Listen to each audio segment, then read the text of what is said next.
नमस्कार, आप देख रहे हैं SPN 9 न्यूज और मैं हूं आपके साथ मनीष कुमार सैनी। दिल्ली शराब नीति घोटाला मामले में लंबे अरसे से दिल्ली के सीएम अरविंद केजरीवाल पर चल रही कार्रवाई खत्म होने का नाम नहीं ले रही है और ऐसे में दिल्ली में अगले साल विधानसभा के चुनाव होने हैं। लेकिन देखा जाए तो शराब नीति घोटाला मामले में अरविंद केजरीवाल को ईडी के मामले में तो राहत मिल गई है, लेकिन सीबीआई वाले मामले में कार्रवाई आगे बढ़ती जा रही है। ऐसे में आखिरी सुनवाई 29 जुलाई को हुई, जिसमें कोर्ट ने सीबीआई को अगली तारीख देते हुए 7 अगस्त तक का टाइम दिया है। 7 अगस्त की नई तारीख दे दी है। सीएम केजरीवाल की रिहाई को लेकर कल दिल्ली के जंतर मंतर पर इंडिया गठबंधन ने धरना प्रदर्शन किया। ऐसे में सुनीता केजरीवाल ने सीएम केजरीवाल की रिहाई को लेकर ईडी सीबीआई पर जोरदार हमला बोला और आगे उन्होंने क्या कुछ कहा, देखिए इस वीडियो में। सभी को मेरा नमस्कार। सबसे पहले मैं आप सभी का धन्यवाद करना चाहूंगी, आप सभी का, मंच पर बैठे सभी वरिष्ठ साथियों का ऐसे समय में आप सभी का साथ देने का बहुत बहुत धन्यवाद। अभी तक आप सभी अब तक समझ तो गए होंगे कि दिल्ली के मुख्यमंत्री अरविंद केजरीवाल को एक गहरे राजनीतिक षड्यंत्र के तहत जेल में डाला हुआ है। सबसे पहले मार्च में लोकसभा चुनाव से जस्ट पहले ईडी ने दिल्ली के सीएम को जेल में डाल दिया, एक बयान के ऊपर, बिना किसी सबूत के। बयान है एनडीए के सांसद मगुंटा रेड्डी का। मगुंटा रेड्डी सिर्फ एक बार सीएम से मिले थे। उनको कोई चैरिटेबल ट्रस्ट खोलनी थी दिल्ली में, उसकी जमीन के लिए वो सीएम से मिलने गए थे।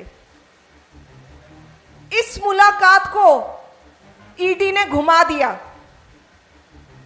ईडी ने उनके बेटे, सांसद के बेटे को जेल में डाल दिया, 5 महीने तक जेल में रखा।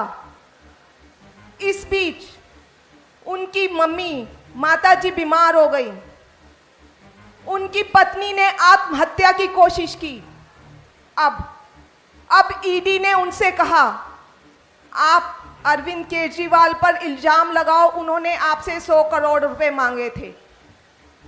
डील हो गई दोनों में, झूठा बयान बन गया और अरविंद केजरीवाल को अरेस्ट कर लिया ईडी ने।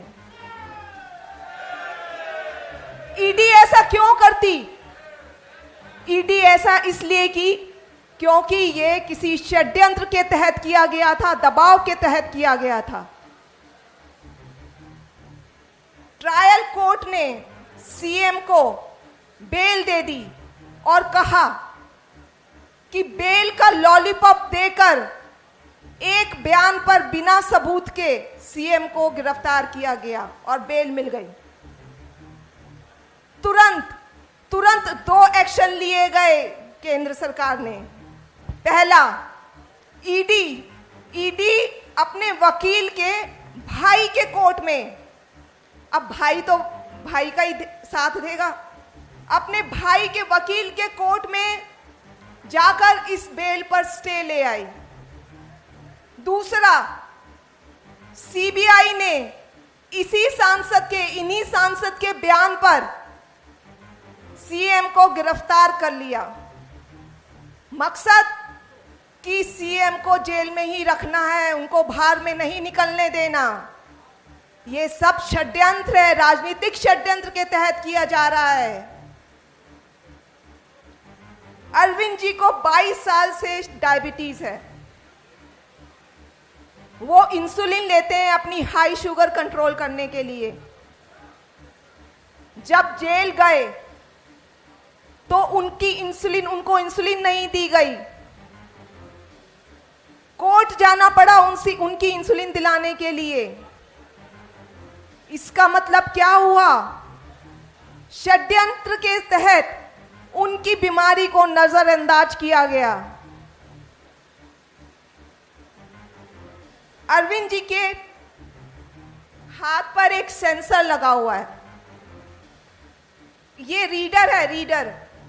इस रीडर से, वो सेंसर से रीडिंग लेते हैं, जिससे शुगर का लेवल पता चलता है कि उनके शरीर में शुगर का क्या लेवल है।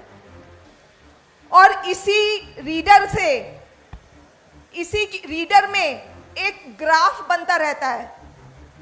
वो ग्राफ है इस तरह का, पूरा ग्राफ बनता है जिसमें पूरे दिन की शुगर लेवल रिकॉर्ड हो जाती है कि किस समय क्या शुगर लेवल था। आमतौर पे अगर 70 से नीचे शुगर जाती है तो पेशेंट को कपकपाहट होती है, घबराहट होती है, पसीने छूटते हैं। ये सब लो शुगर के सिम्टम्स हैं। घर में 5-6 महीने में कभी होता है ऐसा मुख्यमंत्री को, तो हम तुरंत उन्हें संभालते हैं, उन्हें कुछ मीठा देते हैं जिससे उनका शुगर लेवल आ जाए। अभी कुछ दिन पहले ही हमें पता चला कि जेल में तो उनकी लगातार शुगर डाउन है, 5 बारी 50 से नीचे गई है रात में सोते हुए। जाको राखे साइया मार सके ना कोई। ईश्वर का लाख लाख शुक्र है कि कुछ अनहोनी नहीं हुई। उनकी जान को बहुत खतरा है और साजिश षड्यंत्र के तहत उनकी बीमारी को नजरअंदाज किया जा रहा है।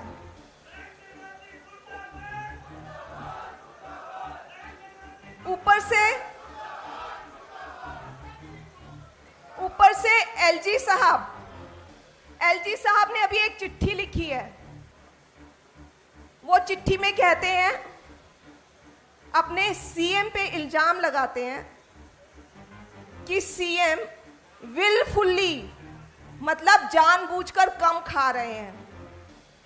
क्या मजाक की बात है। मतलब वो खुद की जान खतरे में डाल रहे हैं कम खाकर। फिर दूसरी तरफ ये भी बोलते हैं कि सीएम इंसुलिन कम ले रहे हैं। मैं एलजी साहब को बताना चाहूंगी कि जब शुगर हाई होती है, इंसुलिन की जरूरत तब पड़ती है। उनकी पहले ही 50 से नीचे शुगर जा रही है, इंसुलिन लेके वो खुद को खत्म करना चाहेंगे। अब आप लोग बताइए, ये तानाशाही नहीं है, ये षड्यंत्र नहीं है क्या बीजेपी सरकार का?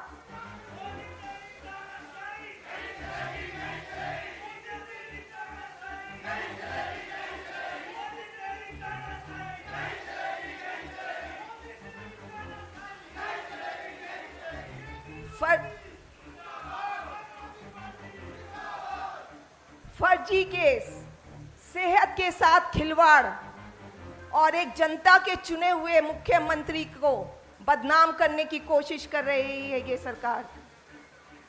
इनका सिर्फ और सिर्फ एक ही मतलब है, एक ही मकसद है कि कैसे दिल्ली के कामों को रोकना है।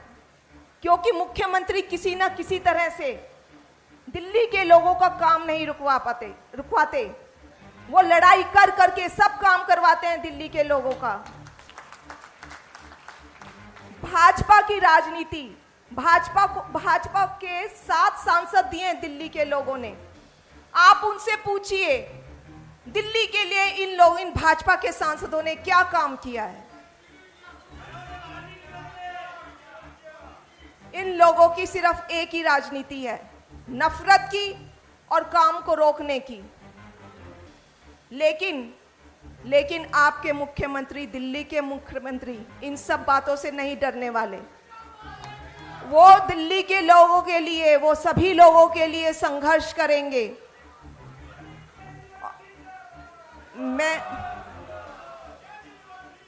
मैं 30 साल से उनके साथ हूं। मुझे पता है उनमें सेवा का कितना जज्बा है और मैं आशा करती हूं कि आप सब भी उनका साथ देंगे। धन्यवाद, नमस्कार।